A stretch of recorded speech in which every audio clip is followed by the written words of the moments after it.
Bonjour et bienvenue dans cette nouvelle vidéo. Aujourd'hui... Oui, mais bien sûr, petit oiseau de Bali. Aujourd'hui, je vous fais une vidéo spéciale sur ma vie de nomade. Ça fait 10 ans que je voyage et du coup, je voulais vous parler un petit peu de toutes mes découvertes, ce que j'ai appris et comment... Si vous voulez savoir comment je fais pour voyager, mes finances, etc., j'ai fait d'autres vidéos sur ça. Aujourd'hui, ça va plus être vraiment retour d'expérience, mes apprentissages, ce que j'ai appris à avoir cette vie un petit peu dans plusieurs mondes. J'ai vécu 1 an aux États-Unis, 1 an en Australie, 1 an en Nouvelle-Zélande, 1 an en Angleterre, 1 an en Indonésie. Et j'ai fait des pays entre les deux, la Corée du Sud, la Thaïlande, etc., etc. Donc, je vais vous faire un petit retour sur tout ce que j'ai appris. J'ai commencé à voyager, donc j'avais 21 ans et maintenant j'en ai 30. Et il y a eu vraiment des hauts et des bas. J'ai fait pas mal de pays, j'essaie de faire un pays par an à peu près, sauf que rien n'a jamais été planifié, j'ai pas un but en tête. Je vais vous expliquer en fait ce que j'ai appris sur ces 10 années. Ça va être une vidéo un petit peu développement personnel, spiritualité, grandir, la vingtaine, etc. Donc je vous invite à prendre un petit thé, à vous asseoir confortablement ou alors à mettre ma voix dans vos oreilles et à aller faire quelque chose d'autre, cuisiner, nettoyer, ce que vous voulez. Alors, la chose que j'ai appris le plus, c'est à relativiser. On a beaucoup de peur quand on voyage, forcément, on est en dehors de sa zone de confort. Est-ce que je vais pas perdre ma valise? Est-ce que je vais avoir un accident? Est-ce que je vais faire des mauvaises rencontres? Est-ce que je vais tout perdre et rentrer dépressif? Est-ce que je vais me sentir seule? On a énormément de questions, énormément de problèmes, énormément de peurs quand on part pour les premières fois. Et moi personnellement, j'ai beaucoup de stress. J'ai toujours les épaules levées comme ça, avec les muscles des trapèzes très très durs. J'ai toujours été quelqu'un de très très stressé. Et les voyages m'ont vraiment appris à déstresser, à me dire qu'il y a une solution, sans doute, à mon problème. Et que s'il n'y a pas de solution au problème que je rencontre, la plupart du temps, c'est pas la mort au bout du chemin. La solution, c'est pas la mort, c'est de rentrer en France, c'est de écourter un voyage, c'est de repartir ailleurs, c'est de prendre un changement de direction. Mais ces changements de direction, souvent, c'est pas la fin du monde. Donc, un relativisme qui m'est arrivé grâce à mes voyages, mais c'était très très long puisque j'ai toujours voyagé sans argent ou avec très très très peu d'argent.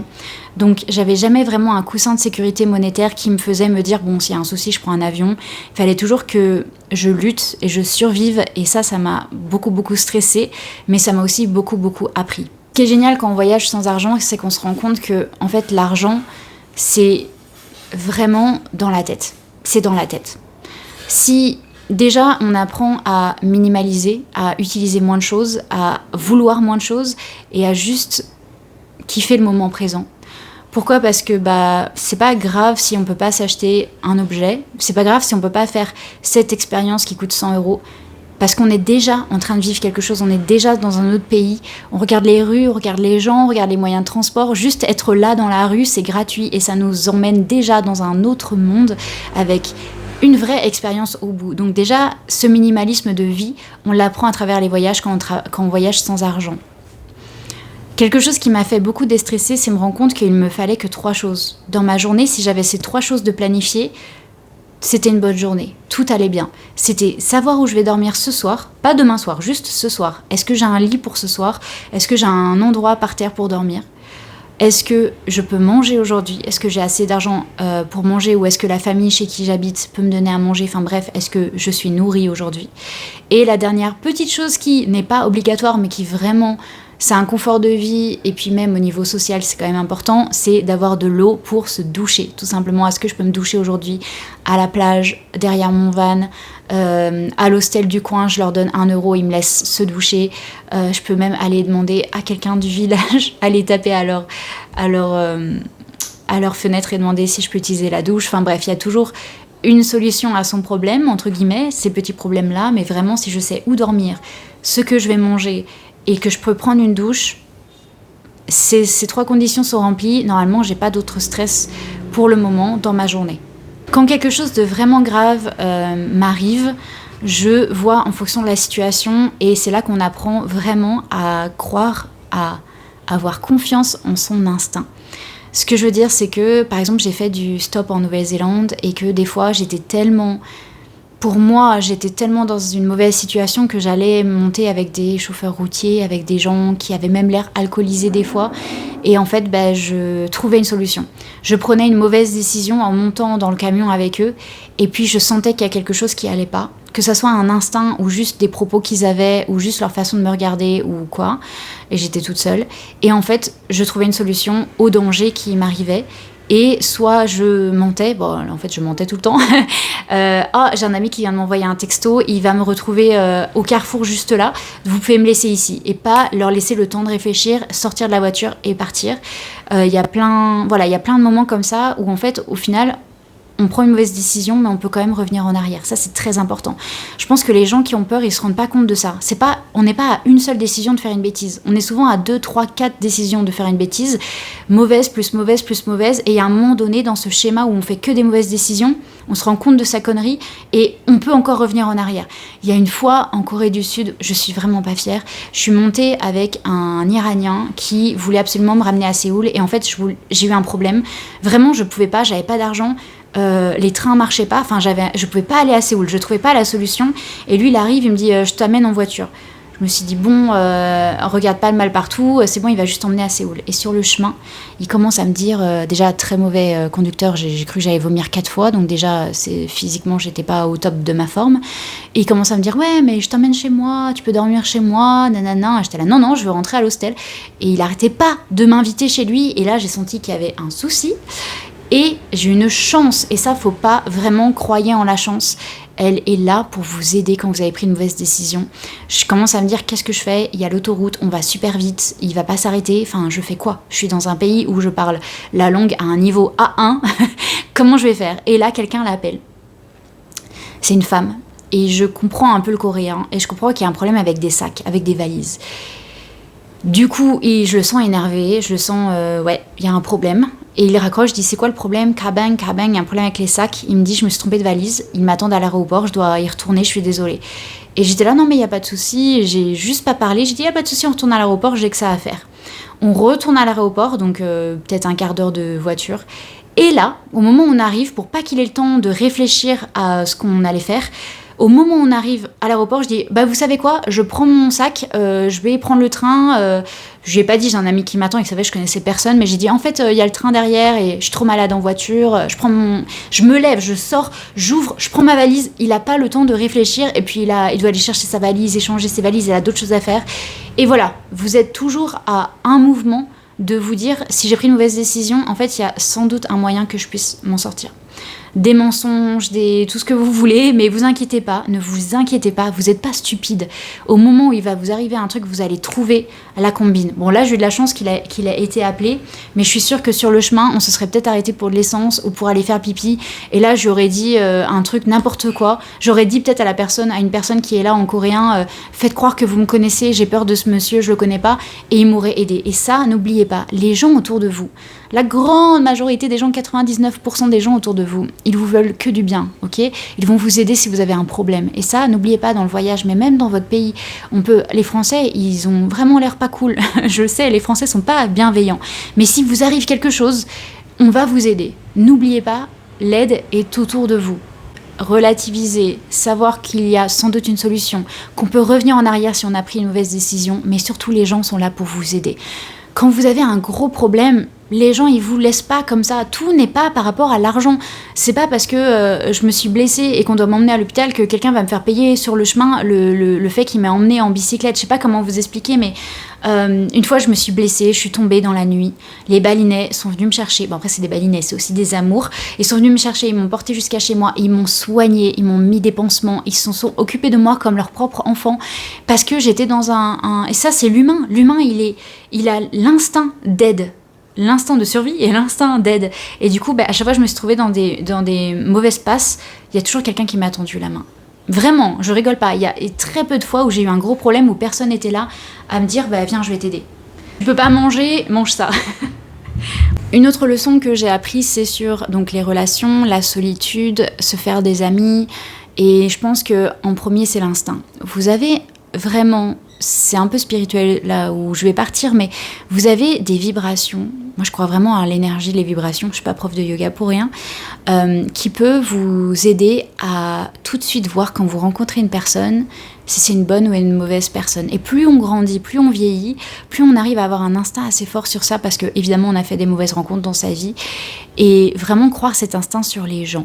Et les gens ils me demandent souvent, mais t'es pas trop seule pendant tes voyages? Mais en fait, quand je vois une belle personne, une belle énergie, et ben je la suis. Cette personne, je vais l'inviter à manger, je vais l'inviter à faire un truc ensemble, je vais lui demander si on peut se revoir le lendemain. Et du coup, je me sens pas forcément très seule, parce que je vais vers les gens. Les gens viennent pas vers toi. À moins que vraiment tu voyages seule et que t'es une fille, là, les gens viennent un petit peu vers toi. Mais c'est à toi de faire l'action d'aller vers les gens. Donc si tu te sens seule et t'as peur d'être seule en voyage, parce que aussi la barrière de la langue, c'est des fausses peurs, ok? Si vraiment tu veux rencontrer du monde, et bah tu vas y aller. Tu vas aller au petit restaurant local du coin, parler au gars qui est en train de cuisiner, il sait pas te parler, bah tu vas lui faire un cadeau, une blague, un sourire, une danse, ce que tu veux, lui dire c'est trop bon ce que tu m'as fait, même si c'est en français, il va comprendre ce que tu veux dire, et ça y est, le lien il est fait. Tu reviens le lendemain, le jour d'après, et ça y est, c'est devenu une habitude, il te connaît, il voit ton visage, et le jour où t'as un souci, il va t'aider, le jour où lui a un souci, tu vas t'occuper de lui, enfin, c'est... La solitude, c'est vous qui la mettez sur vous-même. Même là où vous habitez, que vous habitiez même chez vous, dans votre famille, vous avez un boulot, vous avez une vie normale, mais vous vous sentez seul, cette solitude, c'est à vous de la travailler, c'est à vous d'aller à des événements, de sortir de chez vous, de faire des trucs, quoi. Vraiment, la solitude, c'est vraiment votre faute. C'est horrible de dire ça, mais c'est quand même vrai. Après, une autre peur qu'on a, c'est je vais pas me sentir chez moi, je vais me sentir mal à l'aise, je vais pas réussir à dormir dans des lits que je connais pas. Alors ça, déjà, c'est un truc qu'on travaille sur le temps. Genre, moi aussi, quand j'étais jeune, quand j'étais ado, dès que je dormais chez quelqu'un d'autre, même si c'était confortable, il n'y avait pas de bruit, etc., j'avais du mal à m'endormir parce que tout est inconnu. Et ça, vraiment, c'est juste un muscle qu'on travaille au fur et à mesure. Et ben maintenant, je peux dormir n'importe où. À partir du moment où je me sens à peu près en sécurité, j'ai pas froid, il n'y a pas trop de bruit et il fait assez noir, j'arrive à dormir. Vraiment, je suis très très très facile maintenant. Je peux dormir sur un canapé, n'importe où, tant que j'ai la combinaison de ne pas avoir froid, qu'il n'y ait pas de son et qu'il n'y ait pas de lumière. Donc, tout ça, en vrai, on peut aussi le travailler. Son confort, une amie, elle m'a demandé, elle commence juste à voyager, elle m'a dit, comment tu fais pour te sentir chez toi? Moi, je me sens jamais chez moi. Je lui dis, déjà, tu apprends... Qu'est-ce qui, pour toi, te fait sentir chez toi? Moi, de bien dormir, c'est la base. Évidemment, tu dors pas bien, rien ne va dans ton voyage. Si t'es épuisé, rien ne va, tu es en colère, t'es pas content, bref. Comme je sais que j'ai toujours froid, eh ben, avant, je l'ai pas en ce moment parce que je suis à Bali, mais c'est vrai que je me baladais tout le temps, partout avec un plaid. Dans l'avion, j'avais mon plaid. Aux États-Unis, j'avais mon plaid et je l'ai abandonné, ce vieux plaid, je l'ai abandonné en Corée du Sud, où je me suis dit, tu sais quoi, tu dormiras avec ton manteau, mais là, j'avais vraiment plus de place. Mais pendant des années, je me suis baladée partout avec un plaid parce que pour moi, avoir froid, ça m'empêche de dormir. Ensuite, pour le son, je me suis acheté des boules caisses, j'ai toujours des boules caisses avec moi et j'ai un superbe masque en 3D pour être tout le temps dans le noir. Donc tout ce qui est sieste, etc., hop, je sais comment faire pour m'endormir où je veux. Donc déjà, si on dort bien et on se sent à l'aise quand on dort, on se sent déjà un petit peu plus chez soi. Ensuite, on peut prendre des habitudes qu'on a chez soi. Par exemple, moi j'adore regarder des K-dramas, j'adore regarder des séries. Du coup, si je me sens un peu mal à l'aise dans un pays, genre quand je suis arrivée en Corée du Sud au début, c'était un peu bizarre parce que c'est l'Asie, c'est vraiment différent de l'Europe. Et ben le soir, je me mettais j'étais dans des hostels avec 10 personnes autour de moi, avec juste un petit rideau qui nous sépare. Et ben je mettais mon rideau, je me mettais bien à l'aise dans mes affaires, dans le petit duvet, je sortais mon téléphone et je regardais une série. Et là, bah j'oubliais que j'étais dans un autre pays, j'étais dans ce moment de confort où je regarde une série, ça me fait rire, ça me fait sortir un peu de cette journée qui a peut-être été difficile parce que j'ai pas réussi à trouver à manger, quelque chose que j'arrivais à manger, parce qu'en Corée, la nourriture est un peu bizarre. Où je suis épuisée, où il y a un truc qui me tracasse, et ben au moins ça c'est un moyen pour moi de relativiser, de me calmer, de prendre du temps pour moi. Après, je trouve que moi, personnellement, juste être entourée de mes affaires que j'aime, ça me fait me sentir chez moi. À partir du moment où j'ai mon sac avec moi, avec mes petites affaires pour prendre soin de moi, pour m'habiller, pour me réchauffer, pour bien dormir, eh ben, ça va. Je me sens chez moi. Ma valise, où que ma valise soit, je me sens chez moi. Je suis en train de me demander si ma valise venait à disparaître ou si je devais vivre 2-3 jours sans ma valise, est-ce que ça irait? Je pense que oui, parce que des fois, je pars en week-end avec un petit sac. Et il faut vraiment apprendre, avec le voyage, à se rendre compte que chez toi, c'est toi. Où que tu sois toi, c'est chez toi. Il y a un livre comme ça qui s'appelle Welcome Home, qui explique que ton chez toi, home, c'est toi. Et que tu dois travailler à être à l'aise avec toi-même.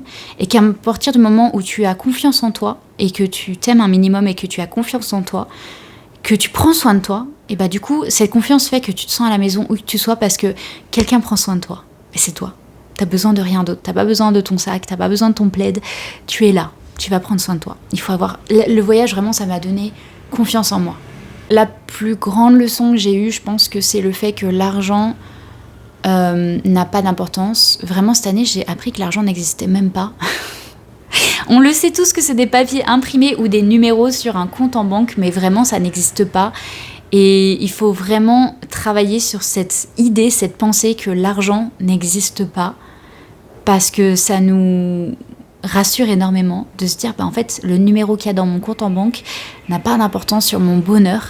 Et à partir du moment où on l'intègre, il y a vraiment une grande réalisation sur sa vie et qu'est-ce que la vie vaut vraiment. Parce que moi, je viens d'une classe moyenne où l'argent, c'était la survie. L'argent, c'était être plus en confort, partir en vacances, avoir des vêtements, avoir des expériences. Tout était lié à l'argent. Si on pouvait pas se le permettre, on restait là et on faisait rien.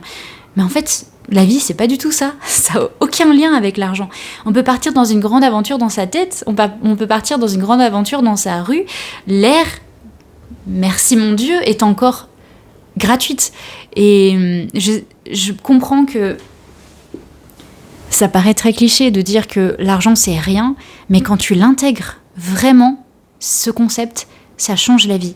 La vie, pour moi, c'est pas posséder, c'est pas accumuler. Donc, rester dans un boulot pendant 10 ans pour s'acheter une voiture, je comprends pas le principe. Tu vas pas mourir en emmenant ta maison avec toi. Tu vas pas mourir en emmenant ta voiture avec toi. Tu auras travaillé pendant 10 ans pour t'acheter une maison, pendant 20 ans pour t'acheter une maison, alors qu'au bout du chemin, ta maison, elle vient pas avec toi. Cette espèce de travail sur des choses qui sont si mortelles, je comprends pas le principe. Tu peux passer 10 ans dans un boulot un peu nul à juste acheter une maison, ou tu peux passer 10 ans à voyager, ou à faire un boulot qui, peut-être va pas te permettre d'avoir une maison, mais qui va vraiment t'enrichir, te rendre heureux tous les jours. J'ai beaucoup de mal à comprendre les gens qui juste travaillent parce que la société leur dit que c'est le chemin de base. C'est juste de travailler dans un bureau, de te faire de l'argent, de payer ce que tu dois à la société, et alors que tu dois rien à la société. T'es né pour vivre. Et tout ce dont tu devrais t'inquiéter, c'est est-ce que tu vis ? Est-ce que tu vis en ce moment ?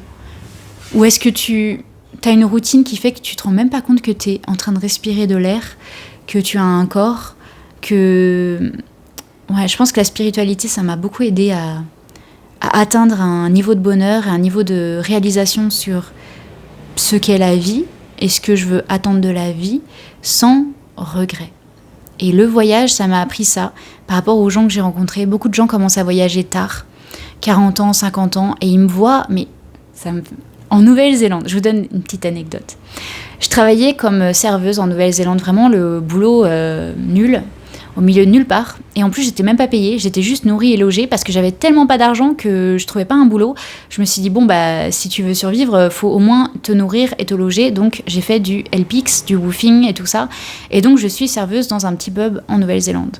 Et je rencontre ce couple de trentenaires. Donc, moi, à l'époque, j'avais 24, 25 ans. Et ils me disent, nous, on n'a pas pu, 35, 36 ans, on n'a pas pu avoir le visa que tu fais, Work and Holiday Visa, mais tu es en train de vivre notre rêve, on a dû vendre notre maison, toutes nos affaires pour partir que maintenant, mais on est déjà trop vieux, on aurait dû faire ça avant. Il y a beaucoup de gens qui me disent ça, beaucoup de gens qui me disent ça en voyage. Oh là là, tu fais exactement ce que j'ai toujours rêvé de faire. Et moi, j'étais là. Mais vous comprenez pas que je suis en galère, mais en galère totale. J'ai 10 € sur mon compte. Je sais pas où je vais dans 2 semaines. Je suis en stress, en anxiété. J'ai peur que la famille me vire. Et j'étais là, c'est ça la vie que vous voulez ? Ils me disent, mais c'est une vie d'aventure.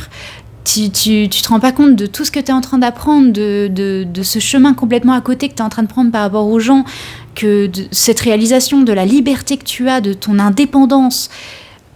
Et sur le coup, j'étais jeune, donc j'étais là, n'importe quoi, donnez-moi votre compte bancaire et ça ira beaucoup mieux.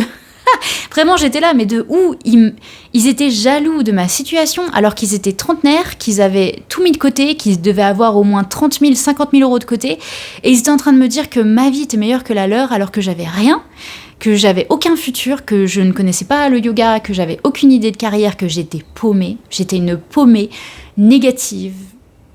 Paumée. Et il m'enviait. Et maintenant, je comprends pourquoi il m'envie. Il n'y a pas de souci, maintenant je comprends. Mais à l'époque, je comprenais pas. En fait, je pense qu'il voulait me dire que l'argent, on peut toujours s'en refaire. On peut travailler 10 ans, nanana, avoir l'argent. Mais ces 10 années-là, en fait, tu les récupères jamais. Jamais.